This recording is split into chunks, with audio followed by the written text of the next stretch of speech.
aké dve rady by ste dali svojmu 18-ročnému ja? Vytrvať. Nikdy sa nevzdať po prvom neúspechu. Určite nie.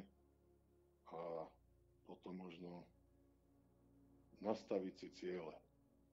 Nie, že jedného dňa by som chcel vyhrať to. Konkrétny cieľ. Konkrétne čo vyhrať, dokedy. Určiť si dátumovo, časovo, dokedy.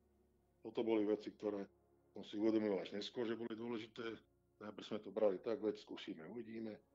A potom sa ukázalo, že toto bolo veľmi dôležité, proste nikdy sa nevzdať, áno, ale zase to nikdy sa nezdá, nie je tak, že tam už hrozí nejaké zdravotné problém alebo riziko, to určite zase to takto nepreháňať, ale nezdať sa po prvých neúspechoch, to hodne ľudí robí, ja neviem, po roku, po dvoch, ja to kašľam, ja na to nemám. A veľakrát sa ukázalo, že to bolo zlé rozhodnutie, no a to je druhé, že teda tie ciele. A dať si vysoké ciele, nebať sa dať si vysoké ciele. Ale nie, dám si cieľ, že dobre, za rok sa zlepším o meter. Čo to je slabý cieľ. Silné ciele a konkrétne časovo ohraničené.